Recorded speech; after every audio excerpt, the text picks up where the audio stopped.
ESRO 理查哈巴。上次咧，我哋就講到岳納山李文斯頓佢離開咗遠嘅地方，去咗遠方嗰一度進行咗一個讀字嘅練習。然而佢喺嗰度係獨居嘅，佢喺嗰度咧就發現咗，只要飛到高空，突然之間向下急速俯衝嘅話咧，佢就可以潛到去深海度食一啲比較好嘅魚，即係嗰啲一啲比較鮮甜嘅魚，就唔係一啲冇辦法自己沉喺水底嗰度而浮上嚟嘅嗰啲死魚，又或者發毛嘅麵包碎去到維生啦。佢又學識咗點解天黑要睡覺，應該話瞓覺可能會準啲。意思即係話佢一路瞓一路喺個天度飛，只要令到啲風好似水咁就可以一路浮喺天空嗰度。雖然寫個用飛嘅好啲，咁樣嘅話咧，佢就可以穿越大霧，去到萬里無雲嘅晴天。呢個時候，其他海鷗都只識企喺地上面，除咗雨同霧都唔知道有其他嘢。然而，岳納山都已經知道點樣可以趁住強風飛入去內陸嗰度，享受一餐嘅昆蟲美食。然而，佢以前就只係為咗海鷗着想，依家佢只係為自己去到着想。佢學識點樣飛，佢並唔係後悔地付出代價，因為岳納山發現咗煩悶啦、恐懼啊、好嬲啊，一啲都係海鷗短命嘅原因。如果佢拋開三種嘅情緒，佢就可以活得好長命，而且亦都係開心咁啦。當然，黃昏嘅時候咧，岳納山發現有兩隻潔白嘅海鷗發出啲閃閃亮嘅光芒，不斷咁樣跟蹤佢。然而，佢就決定考一考嗰兩隻海鷗。佢向上飛，之後再向下飛，試過向上捲翼，跟住俯衝，試過低飛。然而嗰兩隻海鷗亦都係不斷咁跟住佢。岳納山喺水平狀態之下達到190里嘅飛行，但係嗰兩隻海鷗仍然緊緊地跟隨。岳納山問佢：唔通你哋邊個啊？佢哋就話：我哋係同族啊，我哋係受帶翻屋企㗎啦。然而，岳納山就話：我俾人放逐咗啊，我有咩可能翻到去啫？嗰兩隻海鷗就話：你可以飛到更高嘅岳納山，你已經識咗啦，你可以去另一堂啦。岳納山明白咗，佢對呢個有所領悟，佢就咁樣去咗下一課啦。佢由呢度就向上飛，直至到穿過咗大氣層，一路向上飛，飛完就會見到一樣好似雲層之類嘅嘢。然而，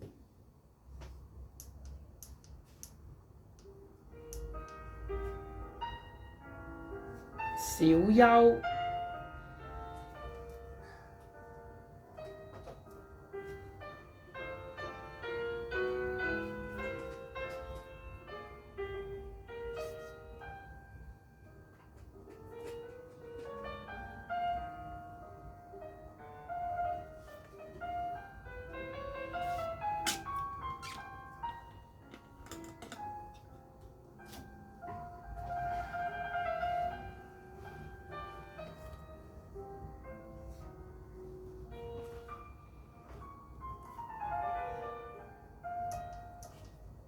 小丘完畢，第2節開始。岳納山就喺度諗，呢度就係天堂啊！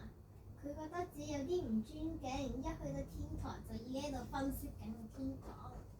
不過佢都係覺得，點解好似人哋嗰啲金光同自己閃耀嘅銀光，好似有一啲格格不入呢？不過佢更加發現嘅另一樣嘢就係喺呢度，只要用1半嘅力就可以達到平時嘅雙倍速度，即係話平時速度嘅雙倍，就只係需要用依家1半嘅力就可以達到啦。雖然我覺得有啲慘，不過係應該會清楚啲嘅。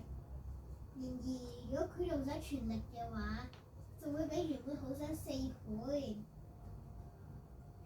而家佢就用佢嗰一對新嘅佢就飛行啦，時速達到250里。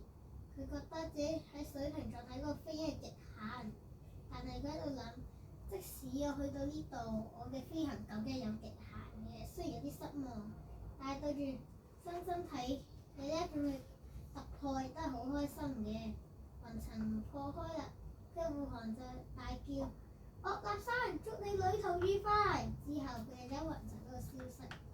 喺海面上面，岳立山就喺度諗：點解我好似聽過有啲人講過話喺天堂做海鷗係唔會攰，而且有好多海鷗。我好似仲聽過應該天堂有好多海鷗㗎喎，是但啦。佢已經覺得好攰，就喺度瞓咗。然而佢降落喺海灘嘅時候，佢就比起其他嘅海鷗歡迎，不過佢仍然冇辦法去到回禮，因為佢實在真係太攰啦。佢就唯有合埋眼皮，直接瞓着咗啦。幾日之後，岳立山就明白到喺呢一度係應該要學習一啲嘅飛行技術，就同埋佢要學嘅嘢差唔多，只係有啲唔同嘅就係喺呢度海鷗咧，佢全部都係中意飛，而喺原本陸地嗰度就全部海鷗都淨係諗住食。然而佢就同佢嘅導師一齊喺度練習緊一個反身嘅飛行方法。佢就問佢嘅導師：大家都去咗邊啊？點解呢度只得我哋幾個？我屋企嗰度有。佢嘅導師接口：好多嘅海鷗，我知，因為你係萬中選一嘅優秀海鷗啊嘛。我哋都係經過長期鍛鍊先嚟咗呢度，有啲我哋經過1000年，有啲經過10000年，但係你呢，只係需要10年就已經到咗呢度啦。你要知道，以前我哋嘅生命就除咗食飯打交之外係冇其他嘢嘅。然而我哋嚟咗呢度，就係可以去到練習呢一種飛行嘅態度。不過岳立山，你已經學到好多，你唔需要1000世啊！你已經有呢個境界。好啦，佢哋又一次再去到練習，然而係好難嘅一個嘅陣營，因為岳立山要飛得過就顛到上下，將自己弧形反轉嚟去用。佢導師就同佢講：我哋再試一次啊！我哋再試一次啊！我哋再試一次啊！我哋再試一次啊！咁樣不斷地重複，終於練習咗無數次之後，佢可以講到唔錯。佢哋就開始練習外反身啦。之前練習嘅內反身，一練就係外反身。一晚，岳立山走到長老嗰度，同長老傾偈。然而，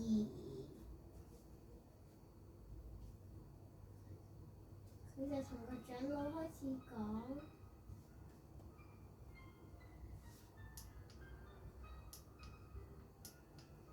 第2節小休。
第2節小休結束，第3節開始。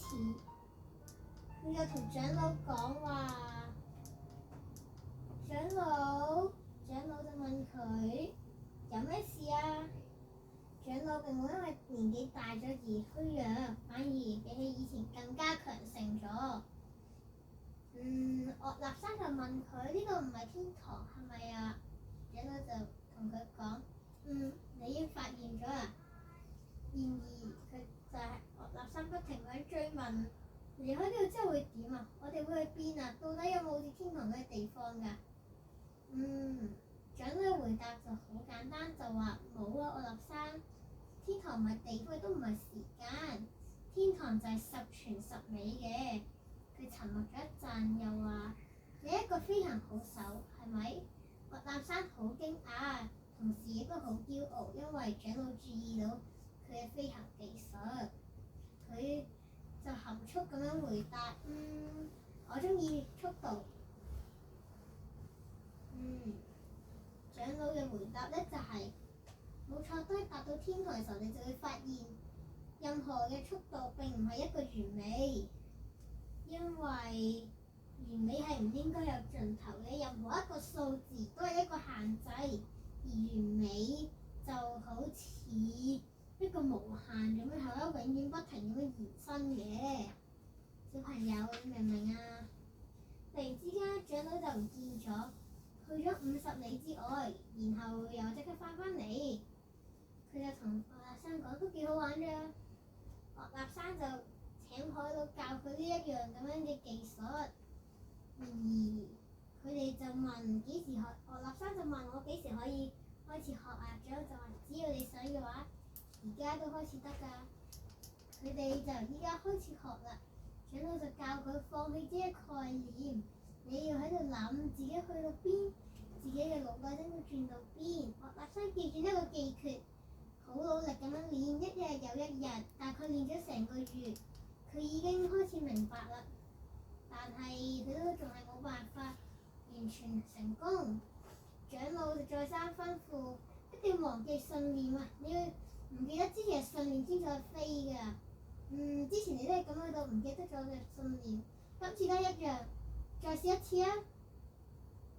突然之間，岳立山就話：冇錯啊！我一隻完美唔受限制嘅海鷗。佢強烈震盪咁感到咗好開心。然而長就話：好啦，我哋飛啊！佢哋一路向前飛，長就提佢：你中意諗通啊，不過你嘅控制力都要多加琢磨。岳立山目瞪口呆就問：我哋喺邊啊？長老並冇回答，因為佢對住附近嘅景象都唔關心。佢就話：我哋應該某個星球，呢度有綠色嘅天空同一對太陽，係一對唔係一個嘅太陽。然而岳立山好開心咁歡呼，就話：成功啦！長老就當然會成功啦。岳立山，只要你清楚自己可以做到啲咩，咩事都會成功嘅。而家要注意嘅就係你嘅控制力。佢哋翻返上去嘅時候，天已經係好黑㗎啦。好多海鷗都對佢腹立，因為佢有得同海鷗嘅長老一齊傾偈。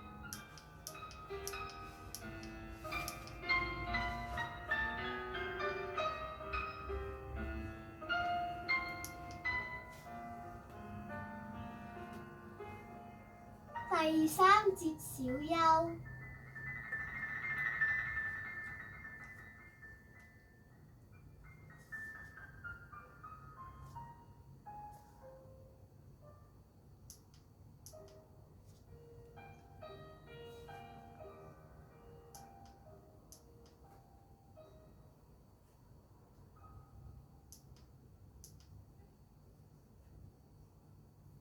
第4節開始。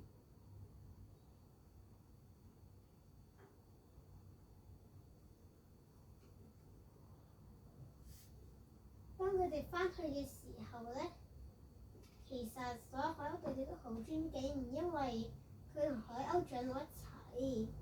然而其他海鷗同佢道喜，但係岳立山都唔可以忍受。佢就話：我係新嚟嘅，只不過啱啱起步，應該向你多多討教。但係佢嘅導師就話：我唔係咁諗啊，岳立山，其實你已經係比起我哋任何海鷗更加優秀啦。長老就話：如果你可以過嚟研究㗎啦。當岳立山長老就就話，當你學識咗好多嘢之後咧，你就可以明白呢種最好玩、最有力量嘅嘢。然而你就會開始高飛，去到了解慈悲同埋愛嘅真義。一個月就過去啦，或者就話感覺好似過咗一個月。學立生學步嘅學習亦都進步神速，佢總係憑着平凡嘅經歷就學得好快。而家佢成為咗海鷗長老嘅入門弟子，就好似一個流線嘅羽毛電腦吸入咗全新嘅思維。長老死亡嘅日子差唔多到啦。佢平靜咁樣對其他海鷗咁樣講，就話：你哋盡量去努力，繼續去愛其他嘢啦。當海鷗再擘大隻眼嘅時候，長老已經唔見咗㗎啦。一日一日過去啦，岳立山發現佢成日會諗起自己嘅故鄉，即係地球。如果佢一知道所有嘅1%或者1%，咁樣生命就有意義好多啦。佢企喺沙灘上面沉思，地球會唔會一隻海鷗喺度諗，要突破自己嘅限制，要揾到一啲飛嘅動作，而唔係喺漁船上面去到做呢啲捉麵包碎嘅短程動作，又或者喺地球多一隻海鷗，佢哋係俾人放逐，因為佢都係想實踐一個飛行。岳立山越係實踐慈悲同埋寬宏嘅教訓，佢就越係想去到返去地球。因為雖然佢過去充滿咗孤單，但係佢係天生導師，佢奉獻愛嘅獨特方法，將自己所學到嘅係真理。佢希望傳俾另一隻渴慕親身體驗嘅海鷗。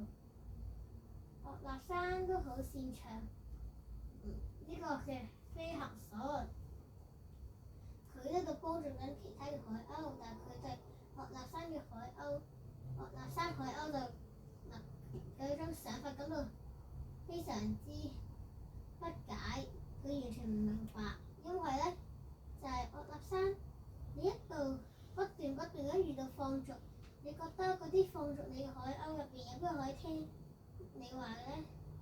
仲要講得啱啊！飛得最高嘅海鷗就可以睇得最遠。你而家屋企嗰啲海鷗就識企喺地上吱吱叫，想爭食物。佢離天堂有千里，你居然喺呢度叫佢哋喺嗰個地方望到天堂啊！岳立山，佢連自己嘅翼尖都睇唔清呢，留喺呢度幫助心靈海鷗，佢嘅程度比較高。如果佢可以聽得到你哋聽明你嘅説話嘅話，佢哋嘅進步應該係會好快嘅。佢沉默咗一陣就話：如果長老叫佢回翻去你嘅故鄉嗰度，今日你又會點答呢？最後嗰句即係最後嗰句重點先至係重點，重點先至係重點，聽唔聽得明呢？所謂嘅重點就係嗰一句嘅俗語，飛得最高嘅海鷗就睇得最遠。岳立山同樣喺呢度幫嗰啲新嚟嘅海鷗，佢哋悟性好高，學得好快，但係仍然有一啲念頭希望令到佢可以翻去地球嗰度幫助嗰啲希望上天堂但又上唔到，就好似以前嘅佢咁樣。佢終於講啦：對唔住啊，沙利文，我一定要翻去。沙利文就係佢導師嘅名。佢就話：你嘅學生都表現得好好，我可以帶佢哋嚟呢度俾多啲學生你嘅。沙利文嘆咗口氣就話：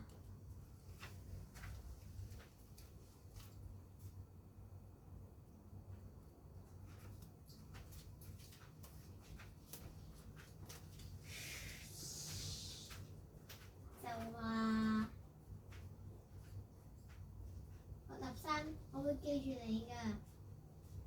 岳立山就話：呢個似咩啊？我哋每日苦練嘅係乜嘢啊？如果我哋嘅友情係依賴空氣或者時間，即係以去到聯繫咁樣，我哋征服咗呢啲空氣嘅話，等於破壞咗我哋嘅情誼。但係我哋喺呢度嘅關係並唔係呢一啲任何物品去聯繫嘅。你唔覺得我哋仲可以見一兩次面嘅咩？佢嘅導師哈哈大笑着，哼！你呢隻雀啊！如果你去到地上教嗰一啲冇用嘅海鷗嘅話，又可以俾我喺嗰度揾到你嘅話，嗰個就一定係你啦。佢望住沙灘就話：再見啦，我嘅朋友。學立室亦都同佢講：再見啦，我希望我哋可以再見面啊！佢咁樣就由呢度一路飛翻落去地球嗰度。然而喺地球嗰度，佢就見到一隻。